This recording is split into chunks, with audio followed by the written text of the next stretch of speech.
Olá a todos, sejam muito bem-vindos ao meu canal Apologia em Tela. Meu nome é Rubens Thiago Palma e como objetivo deste canal hoje trarei mais um estudo. Esse é o estudo número 2, intitulado Contra os Apologetas. Essa é a parte 2. Quem são os apologetas? Os apologetas são pastores, são líderes religiosos, são estudantes de apologia que se autodenominam os detentores da verdade e os que interpretam realmente a sã doutrina ensinada pelo apóstolo Paulo. Para isso, o que eles vêm fazendo? Eles vêm taxando as outras denominações de seitas e quem segue essas seitas são os hereges. E o meu objetivo aqui é mostrar para você que pensa talvez em sair da sua denominação porque ouviu o Augusto Nicodemos, porque ouviu algum líder do CACP, como o João Flávio Martinez, lendo algum texto bíblico, fazendo uma crítica a algum pregador, e talvez mostrando dentro da Bíblia para você doutrinas cristãs, né? E você tem sido levado a acreditar no que esses senhores estão dizendo, tá ok? E talvez esteja pensando em sair da sua denominação para ir para a denominação que esses senhores frequentam. No caso do seu Augusto Nicodemos, a igreja presbiteriana, não sei de qual ramificação, mas provavelmente da mais tradicional. Okay? E o senhor Augusto Nicodemos vai fazer uma crítica neste vídeo a respeito dos judaizantes. Quem são os judaizantes? São aqueles gentios, né, que preferem um culto mais judaico, que preferem frequentar uma sinagoga em vez de frequentar um templo cristão, um templo protestante. Talvez esse judaizante ele frequente a sinagoga e frequente o templo cristão ao mesmo tempo. E isso o senhor Augusto Nicodemos, segundo ele é uma seita, tem causado um perigo, um mal no meio cristão protestante, tá ok? E para fazer as suas justificativas, para taxar de heresia, para dizer para você que você tentar seguir, ir numa sinagoga, tentar um culto mais judaizante, para tentar convencer você de não fazer isso, de taxar os judaizantes de herege, ele vai fazer algumas críticas. Quero que você preste bem atenção no que ele vai falar e eu vou estar comentando no vídeo sobre as críticas que ele está fazendo aos judaizantes, tá ok? Tá ok? Então vamos lá. Hoje em dia, infelizmente, apesar da carta aos Gálatas, apesar da carta aos Romanos, apesar de Hebreus, apesar do livro de Atos, apesar do Novo Testamento, ainda tem cristãos brasileiros que acham que é mais espiritual um culto que tem as coisas do judaísmo, que é mais interessante a interpretação judaica, que é melhor, em vez de dizer Jesus, dizer Yeshua. Ué, mas Yeshua? Onde é que aparece Yeshua na Bíblia? Não, mas é o nome de Jesus, mas peraí. No Antigo Testamento, é verdade, Josué é Yeshua. E Jesus, supostamente, é Josué. Mas no Novo Testamento ele não é chamado de Yeshua. E quem escreveu o Novo Testamento foram os judeus. Eles escreveram em grego e chama Jesus de Jesus, que é Jesus, não tem nada de Yeshua. Bom, eu vou fazer uma pequena pausa, mas é rapidinho, não é este o meu objetivo de analisar a respeito do nome. Mas já que ele comentou, ele vai falar que os apóstolos, ao escreverem o nome de Cristo, eles escreveram Jesus, e não tem nada de Yeshua. Bom, primeiro nós temos um problema aí, porque nós não temos nada de punho apostólico, nós temos cópia. Não tem problema nenhum se os apóstolos escreveram os textos em grego. E se eles escreveram Jesus, provavelmente escreveram, não tem problema nenhum. Só que ele tem que fazer uma crítica, e a crítica é dizer, olha, esse pessoal judaizante, eles gostam de dizer Yeshua. A questão não é questão de gostar de dizer Yeshua, é que Yeshua é o nome hebraico, o nome siríaco, o aramaico de Jesus. Este é o nome, ponto. Se você pegar aí o texto siríaco, vai estar escrito Yeshua. Se você pegar o nome Yeshua, que tem no Tanar, no Antigo Testamento, esse nome existe, ele citou aí, o Augusto Nicodemos citou, Josué, é Yehoshua. Mas o nome de Josué vai aparecer mais para frente ali, no livro de Neemias, Esdras, talvez, vai aparecer como Yeshua em hebraico. Então, esse nome ele existe, esse nome ele era muito comum ali no primeiro século, na época de Jesus, ele era conhecido entre os falantes do hebraico e do siríaco de Yeshua, e entre o grego, posteriormente, ele era conhecido como Jesus, que é a transliteração de Yeshua. Okay? Então, o objetivo de fazer a crítica é simplesmente porque ele está incomodado que Jesus é um nome mais grego, né? E que Yeshua é um nome hebraico, então o nome hebraico incomoda ele. É claro que há pessoas que exageram um pouco na questão dos nomes, né? Talvez dão muita importância demais para o nome, mas eu não acho que é a crítica que ele está tentando fazer. O problema é que incomoda realmente você dizer o nome de Jesus no original. Mas aqui não tem, é uma crítica que ele está fazendo, ainda está de boa, mas a próxima crítica que ele vai fazer é aí que é o erro dele. Eu gostaria que você acompanhasse e prestasse bem atenção. E quando os autores do Novo Testamento traduziram o nome de Deus no Antigo Testamento é Yahvé, esse que o judeu não queria pronunciar. Quando eles traduziram Yahvé para o grego, é a palavra Kyrios, Senhor. Eles não fizeram K-rios. Eles escreveram Kyrios, em grego completo, não abreviaram nada. Por que eu vou escrever Dus, D-US? Se os próprios autores do Novo Testamento não abreviaram o nome de Deus, por que eu vou fazer isso? Gente. Então, você viu que a crítica dele em relação a como os apóstolos escreveram os nomes. Então vamos lá, vamos resumir aqui o que ele falou. Os apóstolos, segundo ele, os apóstolos, quando for escrever os evangelhos, quando for escrever as cartas, na hora de escrever Kyrios, Senhor, em grego, eles não abreviaram, então eles escreveram Kyrios, completinho, tudo bem. E os judeus, quando eles vão escrever, é muito comum que eles abreviem os nomes, principalmente se referindo a Deus. Então, Kyrios, segundo ele, eles não faziam K-rios. Na hora de escrever Deus em português, por exemplo, D-us. Então, os judeus escrevem dessa forma, porém os apóstolos escreveram lá o nome completinho. Então, aí nós temos dois problemas. O primeiro problema foi, como eu já afirmei, você não tem nada de cunho apostólico. Então, quando você vê Augusto Nicodemos falar assim, olha, os apóstolos não abreviavam nada, o que dá a entender para mim e para você é que ele tinha em mão, que ele tem em mãos, né? Deve estar lá com ele, os escritos dos apóstolos, aqueles que os apóstolos foram lá, pegaram a caneta, a pena e escreveram.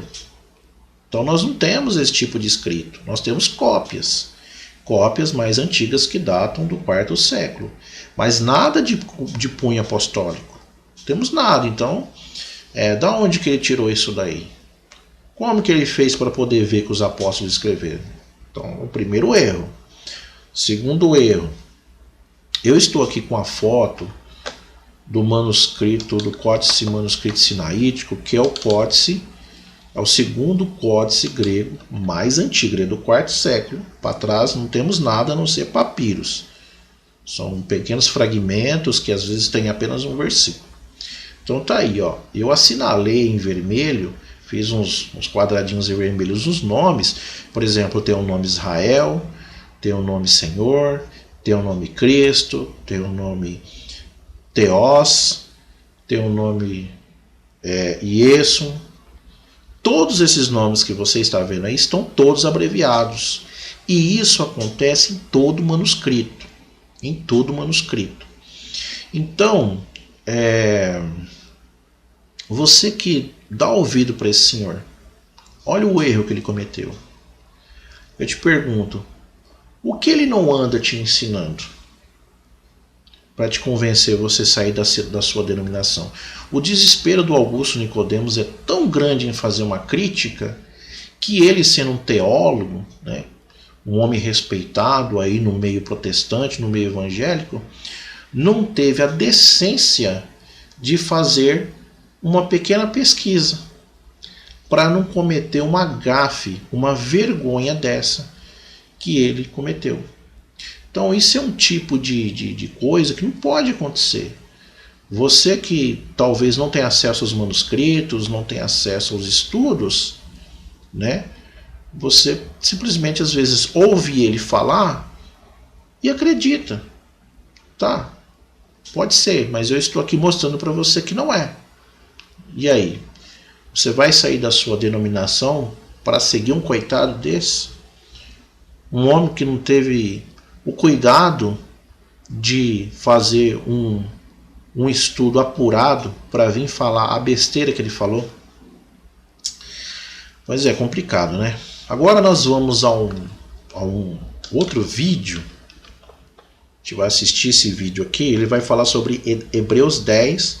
Quero que vocês prestem atenção no que ele vai dizer, principalmente no versículo 5. Preste bem atenção que esse homem vai ensinar e o que eu vou mostrar para vocês aqui, ok? Então vamos ao vídeo. É isso que o Salmo já dizia. Agora preste atenção num detalhe que talvez lhe passou despercebido. Vocês notaram que ele mudou o Salmo? No Salmo lá, se você ler lá no Salmo, o Salmo diz assim: sacrifício e ofertas não quiseste, abriste os meus ouvidos. Mas quando ele cita o Salmo, o que ele diz? Sacrifício e oferta não quisestes, antes um corpo me formaste. Por que essa mudança de abriste os meus ouvidos, que está lá no Salmo, e ele diz agora, um corpo me formaste? É muito simples, embora não pareça. O que ele está dizendo é o seguinte: quando o Messias diz, tu abriste os meus ouvidos, ele está dizendo assim, não o ouvido externo, mas o ouvido do coração. O Senhor abriu o meu ouvido para que eu ouça a tua vontade e para que eu cumpra o teu querer. E qual é a tua vontade? Que eu morra pelos homens? Então tu precisas me formar um corpo. Eu preciso de um corpo para fazer isso. Então daí que passa de abriste os meus ouvidos para me formar um corpo. O autor de Hebreus já está interpretando o sentido maior do Salmo. Deus, quando manda o Messias... Bom, eu vou resumir para vocês entender sobre o que ele está falando. Eu estou aqui com o livro de Hebreus aberto, vocês podem acompanhar aqui, Hebreus 10 e 5. O que ele vai dizer? Preste atenção no que eu vou ler. Está escrito assim, Hebreus 10 e 5. Por isso, entrando no mundo diz, sacrifício e oferta não quiseste, mas corpo me preparaste. Se você ler a versão Ara, Almeida Revista Atualizada, por isso ao entrar no mundo diz, sacrifício e oferta não quiseste, antes um corpo me formaste. O que ele está tentando dizer aqui? Isso aqui é um salmo, que é o Salmo 40. Se eu não me engano, acho que é o versículo 6 ou 7, acho que é o versículo 7. Se você pegar esse texto na sua Bíblia em português, lá vai estar escrito assim. Vamos ver aqui. Deixa eu colocar aqui.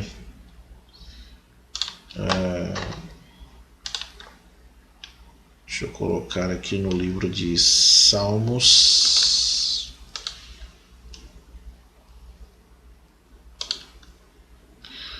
Versículo 7. Na Bíblia em português vai ser o Salmo 40, no versículo 6. Você pode ler lá, vai estar escrito assim, ó, sacrifício e oferta não quiseste, os meus ouvidos abriste. Então você veja, há uma diferença entre o que está escrito no Salmo, aí na sua Bíblia em português, com o que está escrito em Hebreus. Lá está escrito, sacrifício e oferta não quiseste, antes um corpo me formaste. Então essa mudança bruta de texto assim, segundo Augusto Nicodemos, isso aconteceu Porque o autor aos Hebreus, ele mudou o texto. E no finalzinho ele vai dizer que o autor aos Hebreus deu uma interpretação maior do texto. Eu vou só voltar aqui no início e agora você vai conseguir entender melhor o que Augusto Nicodemos diz. Presta atenção. É isso que o Salmo já dizia. Agora presta atenção num detalhe que talvez lhe passou despercebido. Vocês notaram que ele mudou o Salmo? Está vendo? Ele está dizendo que o autor aos Hebreus mudou os salmos. No Salmo lá, se você ler lá no Salmo, o Salmo diz assim: sacrifício e ofertas não quiseste, abriste os meus ouvidos.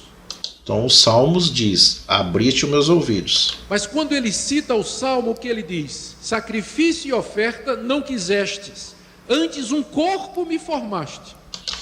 Aí o autor aos Hebreus, ao citar o Salmo, diz, antes um corpo me formaste. Veja bem, segundo Augusto Nicodemos, o autor à carta aos Hebreus mudou o texto. Por que essa mudança de abriste os meus ouvidos, que está lá no Salmo, e ele diz agora, um corpo me formaste? É muito simples, embora não pareça. O que ele está dizendo é o seguinte: quando o Messias diz, tu abriste os meus ouvidos, ele está dizendo assim, não o ouvido externo, mas o ouvido do coração. O Senhor abriu o meu ouvido para que eu ouça a tua vontade e para que eu cumpra o teu querer. E qual é a tua vontade? Que eu morra pelos homens?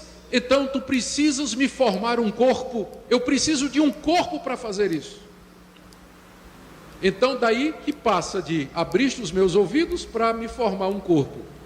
O autor de Hebreus já está interpretando o sentido maior do Salmo. Deus, quando manda o Messias... Então, eu acho que vocês entenderam bem o que o Augusto Nicodemos ensinou. Para você que ouve isso, né, parece algo fenomenal. Teólogo ensinando que o autor à carta aos Hebreus adulterou o texto. É isso que ele está ensinando. Você confiaria em algum autor bíblico que adulteraria o texto? Por exemplo, você confiaria em alguém que te cita um versículo, um amigo seu, um irmão seu, e depois quando você vai conferir, você vê que o versículo está mudado, está levemente mudado, está com umas palavras diferentes, com outros sentidos. Você daria crédito a essa pessoa? Pois é.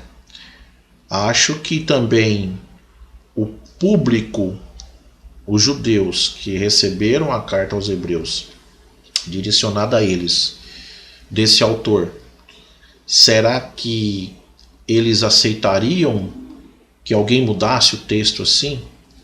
Eles ponhariam em dúvida a carta. Mas, e se eu te dizer para você que o autor aos Hebreus, ele simplesmente citou o texto como ele realmente está? Essa citação do autor aos Hebreus é a citação da Septuaginta, a versão grega do texto hebraico. Então, ele não fez uma interpretação maior. O autor aos Hebreus não fez uma interpretação nova. O autor aos Hebreus, ele não mudou o texto. Ele simplesmente citou um texto da Septuaginta, um texto antigo. Nós vamos confirmar aqui isso que eu estou falando para você. Eu estou com um texto aqui. Esse é o texto. Ele está em forma de foto, mas é porque o PDF é muito pesado. Mas eu assinalei aqui, ó. Na Septuaginta, se você tem aí a Septuaginta, se você tem um texto grego, na Septuaginta, no Salmo 39, no versículo 7, no português é o Salmo 40, versículo 6, na Septuaginta vai estar assim, ó. Tician kai prosforam, uc etelessas. Agora preste atenção onde está escrito aqui a setinha. Soma de katartsonmoi. Antes um corpo me formaste. Veja, o texto grego está trazendo nos Salmos exatamente a citação do texto do texto que o autor aos Hebreus fez.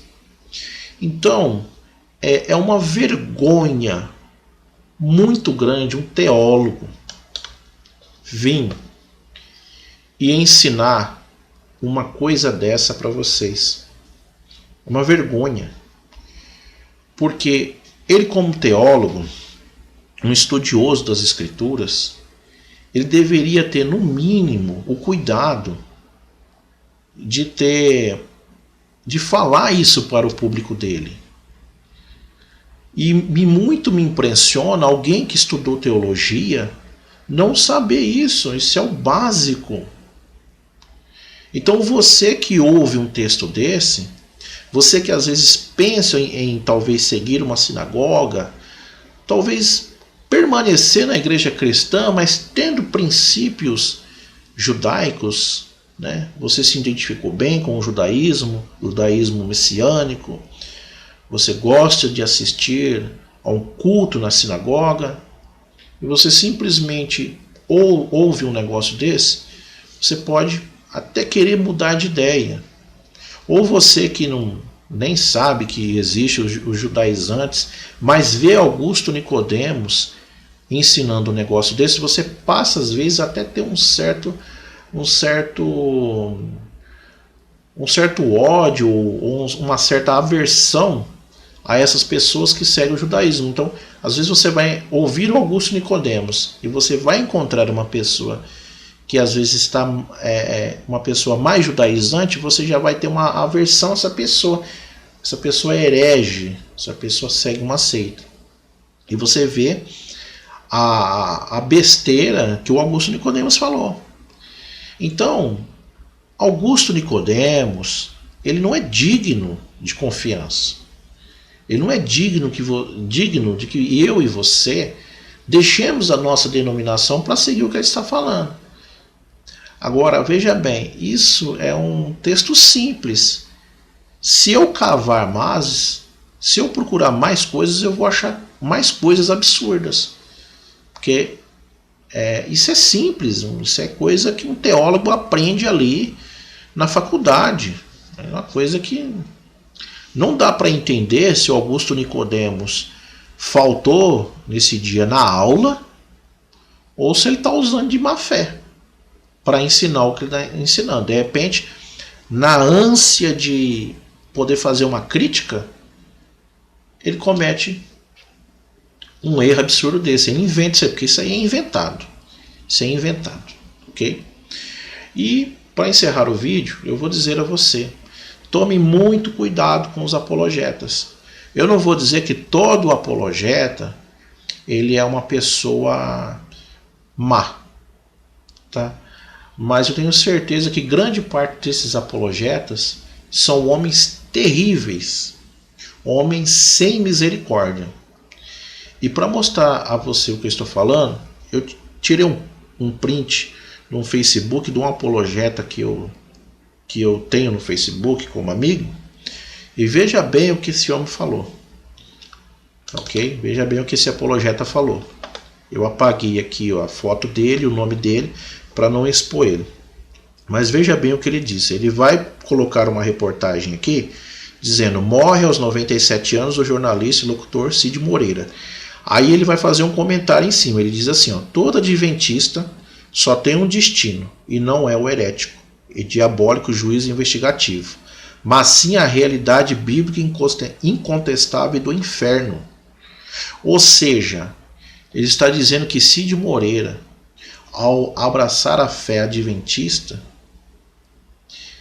ele simplesmente vai ser condenado ao inferno.